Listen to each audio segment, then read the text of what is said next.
Nih. Oke, baik. Kita lanjut ke aturan dasar. Integral. Tadi sudah kita bahas tentang soal-soal integral. Jadi di sini adalah aturan dasar integral. Itu jika ada integral x pangkat a dx, maka eh, kita hitungnya adalah 1 per a plus 1, x-nya, pangkatnya jadinya juga ditambah 1 a plus 1 plus c. Jangan lupa harus dikasih c di sini. Kenapa harus dikasih c? Nanti kita akan bahas karena integral itu adalah anti derivatif atau anti turunan. Jadi C-nya ini sebagai konstanta. Karena apa? Ketika ada apa namanya 2x plus 3 atau x kuadrat plus 3. Kalau diturunkan kan hanya tinggal 2x 3-nya kan hilang. Padahal ketika 2x kita integralkan, dia bisa menjadi x kuadrat plus 3, plus 5, plus 7. Konstantanya bisa beda-beda. Nah, aturan dasar integral ini berlaku untuk semua A kecuali A-nya min 1. Jadi khusus untuk A-nya min 1 dia tidak bisa berlaku. Kenapa? Karena untuk integral x pangkat min 1 dx, dia akan ada aturan fungsi khususnya yaitu akan berubah jadi ln x plus c. Ln x itu logaritma natural dari x plus c. Nanti kita bahas kenapa pangkat min 1 itu tidak bisa diintegralkan. Kita kasih contoh dulu ya. Kalau integralnya x pangkat 3 dx, berarti cara pengerjaannya adalah 1/3 pangkatnya plus 1, kemudian x-nya pangkat 3-nya ditambah 1 plus c. Maka hasilnya adalah 1/4 x pangkat 4 plus c. Gitu ya. Ini aturan dasar, jadi harus dipahami dan jangan sampai kebalik dengan turunan. Nah, ini ada soal kalau ada x pangkat 7 dx, integralnya berarti berapa? 1/7 plus 1, x-nya 7 plus 1, plus c konstanta. Jadi hasilnya adalah 1/8, x-nya pangkat 8, plus c. Dan seterusnya. Ini cuma ditambahin 2-nya. Ini ingat, kalau ada seperti ini, nomor 4, contoh nomor 4 ini kan pangkat 3. 2x pangkat 3, ketika 2-nya di dalam kurung seperti ini, berarti 2-nya juga harus dipangkatkan 3. X-nya juga dipangkatkan 3. Bedakan sama yang contoh nomor 3. Kalau contoh nomor 3, 2-nya ini nggak ada pangkatnya, tapi yang pangkat 7 hanya punya X. Kalau contoh nomor 4, 2-nya harus pangkat 3 juga, X-nya juga pangkat 3. Tapi nanti yang diturunkan, yang diintegralkan maksudnya hanya X pangkat 3 ya. 2 pangkat 3 sebagai konstanta nanti tinggal dikalikan aja. Kemudian nomor 5 akar X, ingat ketika akar berarti kamu harus rubah bentuknya ke pangkat. Karena aturan dasar integral ini digunakan untuk bilangan pangkat, jadi ketika akar X rubah dulu dia ke bentuk pangkat. X-nya pangkat setengah. Dx baru kamu pakai aturan dasar integral. Nah, aturan dasar integral khusus tadi ketika ada fungsi e pangkat x atau eksponen pangkat x dx, integralnya adalah dirinya sendiri plus c.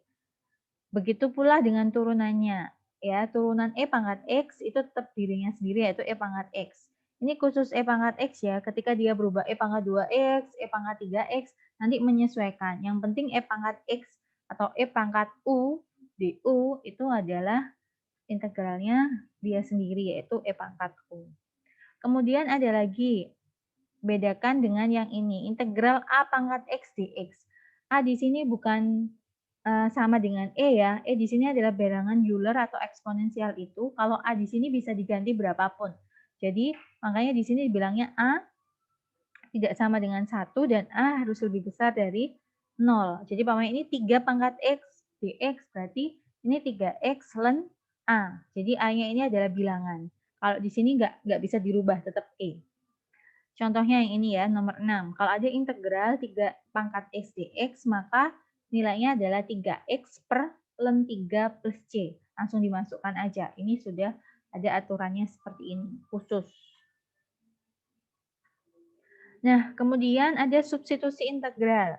Ini kemarin sudah dibahas di kalkulus 1 sedikit, tapi akan dibahas lebih banyak di kalkulus 2 nantinya, yaitu ketika ada X, integral dari fungsi X dalam kurung X kuadrat plus 3 pangkat 4 dx. Nah, di sini kita misalkan U sama dengan X kuadrat plus 3-nya. Tabel makernya itu saya anggap yang punya pangkat banyak. Maka kamu cari DU atau turunannya adalah 2X dx. Berarti DU, berarti kita carinya kan DU per 2X sama dengan dx. Kenapa kok 2X-nya dipindah ke bawah sini? Karena kita mau memisalkan atau mengganti nilai dx di sini dengan U. Karena kan kita mau misalkan U. Jadi ketika kita masukkan ke rumus soal lagi, rumus aslinya atau fungsi aslinya, soal aslinya akan berubah menjadi integral X, U-nya pangkat 4, karena tadi X kuadrat plus 3 kita misalkan U pangkat 4, kemudian dx yang ini kita rubah jadi du per 2x. Ya, tujuannya ini seperti itu. Kemudian kamu bisa lihat X di sini saling membagi sama X yang di sini. Jadi tinggalnya adalah 1 per 2. Kalau orang gampangnya bilangnya ngomong dicoret. Sebenarnya bukan dicoret, tapi dia saling membagi ya. Habis X dibagi X, hasilnya sisanya tinggal 1 per 2 integral U pangkat 4 du. Setengah ini biar nggak ganggu, biasanya saya tarik keluar. Karena yang perlu diintegralkan adalah yang dengan variabel U ini. U pangkat 4 di U diintegralkan seperti biasa pakai aturan dasar, hasilnya adalah 1 per 5 U pangkat 5 plus C. Kalau udah seperti ini, baru nanti kamu kerjakan atau kembalikan U-nya ke bentuk X. Jadi 1,5 kali 1/5 jadinya 10, U-nya diganti lagi ke X kuadrat plus 3 pangkat 5 plus C. Jadi ini adalah jawabannya. Ya, kayaknya ini tadi jadi soal ya di situ. Nah, bagaimana jika X kalikan X plus 3 pangkat 4? Bedanya sama yang tadi. Yang tadi kan ini X kuadrat plus 3. Yang nomor 7. Yang nomor 7 selanjutnya, Boy, itu siapa yang banyak ngomongnya? Yo di mute. Yang nomor 7 selanjutnya yaitu X-nya di sini bukan kuadrat. X-nya sama-sama pangkat 1 di sini, ini juga pangkat 1. Kalau kita menggunakan substitusi integral, kita kan misalkan U-nya adalah X plus 3. Kemudian di U turunannya kan 1. X kan turunannya 1, 3 kan turunannya 0. Jadi DU sama dengan 1 dx. Kemudian kita ubah DU per 1 sama dengan dx. Nah, kita masukkan ke permisalan tadi, soal aslinya, kita misalkan ke U berarti X dikalikan U pangkat 4 DU per 1. Nah, di sini X yang depan tidak ada yang bisa membagi. Jadi hasilnya akhirnya tetap 1 per 2 ya, maaf ya, ini 1 per 1, nggak ada, kan ini 1. 1 ini nggak ada, integral dari X U pangkat 4 DU. Nah, di sini kenapa saya kasih tanda tanya? Kenapa? Karena kalau integral itu ketika diintegralkan terhadap U, berarti yang kamu bisa lakukan aturan dasar integral ya hanya dengan U. Si X-nya tidak bisa. Nah, ketika ada dua variabel di sini dan diintegralkannya cuma terhadap satu variabel, itu tidak bisa dilakukan. Ya, makanya kita harus mencari solusi yang lain.